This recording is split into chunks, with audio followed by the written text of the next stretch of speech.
ঘরে যখন কোনো সবজি থাকে না তখন এই সয়াবিনই ভরসা। আর এই সয়াবিনকে যদি একটু রসিয়ে কষিয়ে রান্না করা যায় তাহলে ছোট থেকে বড় সকলেই খেতে আর বায়না করে না।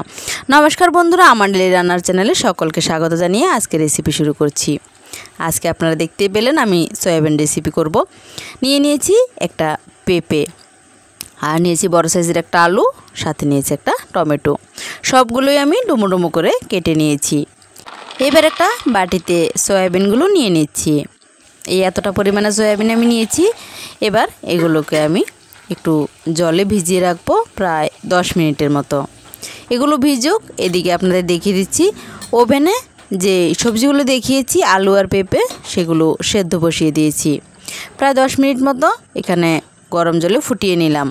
তারপর ওভেনে কড়াই বসিয়ে দিয়েছি, দিয়ে দিলাম পরিমাণ মতো সর্ষের তেল।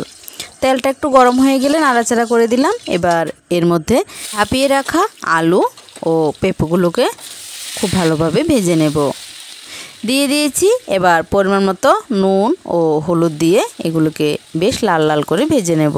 এইদিকে এই সবজিগুলো ভাজা হতে থাক, আপনাদের দেখিয়ে দিই আমি একটা মশলা করে নিচ্ছি। এখানে ধনে জিরে মৌরি গুঁড়ো ছোটো চামচের 2 চামচ পরিমাণে দিয়ে দিলাম।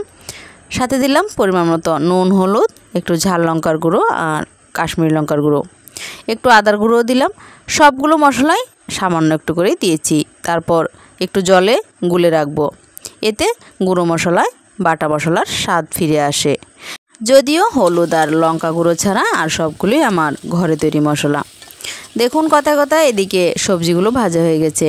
আলু আর পেঁপে একেবারে আমি লাল লাল করে ভেজে নিয়েছি। এবার এগুলোকে নামিয়ে নিচ্ছি। নামিয়ে নেওয়া হয়ে গেছে। এবার কড়াইতে আর একটু তেল দিয়ে দিয়েছি। পাশের কড়াইতে কাঁকরোল ভাজা করেছিলাম, সেই তেলটা একটু রয়ে গেছে, ওইটাই দিয়ে দিয়েছিলাম, সেই জন্য কালো কালো মনে হচ্ছে। এবার ওই তেলের মধ্যে তেজপাতা ফোড়ন দিয়ে আমি দিয়ে দিলাম পেঁয়াজ কুচনো নয়, অনেকটাই ডুমো ডুমো করে কেটেছি। আর সাথে দিলাম 2টোর মতো রসুনগুলোই গোটা গোটাই দিয়েছি। এবার সাথে টমেটোগুলো দিয়ে বেশ অনেকক্ষণ ধরে নাড়াচাড়া করে এগুলোকে ভেজে নেব, যতক্ষণ না পর্যন্ত লাল লাল করে ভাজা হচ্ছে। অনেকটাই ভাজা হয়ে গেছে। এবার মশলাগুলো দিয়ে দিচ্ছি। গুলে রাখা মশলাগুলো দিয়ে এবার পেঁয়াজ রসুন আর টমেটোকে ভালোভাবে আবারও কষিয়ে নেব। এভাবে পেঁপে দিয়ে পেঁয়াজ রসুন দিয়ে সয়াবিন রান্না করে খেয়ে দেখবেন, অসাধারণ হয়। যদি চান আপনারা তাহলে রসুনটা কিন্তু বেটেও দিতে পারেন, তাহলে গন্ধটা খুব বেশি চওড়া হয়। চওড়া গন্ধ চাইছি না, সেজন্য আমি গোটা গোটাই দিলাম। এইদিকে পেঁয়াজ রসুনগুলো কষাতে কষাতে দেখুন সয়াবিনটা কীরকম সেদ্ধ করে নিচ্ছি। একটু হয়েছে, আরও হবে, সেজন্য আবারও ঢেকে দিলাম। এইদিকে পেঁয়াজ রসুনটার কাছে আবারও চলে আসলাম। দেখুন এগুলো ভাজা হয়ে গেছে। এর মধ্যে এবার আমি যে ভেজে রেখেছিলাম পেঁপে ও আলু ভাজা এগুলো দিয়ে দিলাম। এবার ভালোভাবে সব কিছু আবারও মিশিয়ে নিচ্ছি। এইদিকে সয়াবিনগুলো সিদ্ধ হয়ে গেছে, সেগুলো দিয়ে দিলাম। এবার সব কিছু একই সাথে ভালোভাবে কষিয়ে নেব। এ পর্যায়ে আপনারা চাইলে সয়াবিনটাকে আলাদাভাবে কষিয়ে তারপরও দিতে পারেন। আমি একেবারে দিয়ে দিলাম। এবার বেশ ভালোভাবে অনেকক্ষণ ঢেকে ঢেকে আবারও আমি কষিয়ে নেব। যারা নিরামিষ খেতে পছন্দ করেন তারা পেঁয়াজ রসুনটা স্কিপ করে পেঁপে আলু দিয়ে অবশ্যই রান্নাটা করে খেয়ে দেখবেন। সব ধরনের মশলা এখানে দিতেই পারবেন, শুধু পেঁয়াজ রসুন ছাড়া। তো রান্নাটা কিন্তু খুব অসাধারণ হয়। আমি এভাবে আজকে রান্না করলাম। কোনো একদিন সম্ভব হলে আবারও আপনাদের সাথে নিরামিষটা শেয়ার করব। দেখুন কথায় কথা রান্নাটা কিন্তু অনেকটাই হয়ে গেছে।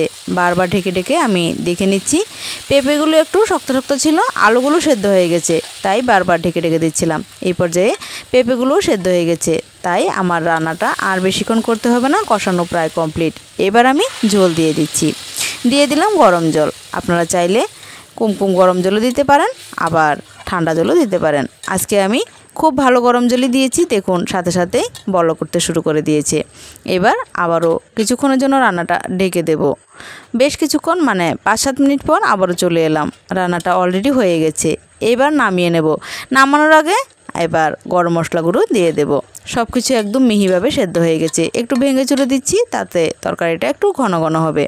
দিয়ে দিচ্ছি গরম মশলা গুঁড়ো দিয়ে এবার নেড়ে চেড়ে নামিয়ে নেব। প্রচুর প্রোটিনে ভরপুর এই সয়াবিনের রেসিপি, সাথে স্বাস্থ্যকর পেঁপে থাকলে রান্না অসাধারণ না হয়ে পারে না। অবশ্যই একবার এভাবে রান্না করে খেয়ে দেখবেন। চলে এসেছি আমি 10 মিনিট ট্রেন্ডিং টাইমে রাখার পর। এবার রান্নাটা নামিয়ে নিচ্ছি। আমি যেহেতু একটু লঙ্কাও কম দিয়েছিলাম আর মশলাও কম দিয়েছিলাম, তাই একটু মশলা কম কম মনে হচ্ছে, সাদা সাদা দেখা যাচ্ছে। আসলে কিন্তু রান্নাটা কম তেল মশলা খুব সুস্বাদু হয়েছিল। ভিডিওটা দেখার জন্য আপনাদেরকে অসংখ্য ধন্যবাদ জানাই। আজকের মতো এখানে রেসিপি শেষ করব। ভালো লাগলে একটা লাইক শেয়ার সাবস্ক্রাইব করে দিয়ে পাশে থাকবেন। দেখা হচ্ছে পরবর্তী রেসিপিতে। ততক্ষণ পর্যন্ত সকলে ভালো থাকবেন, সুস্থ থাকবেন আর সাবধানে থাকবেন।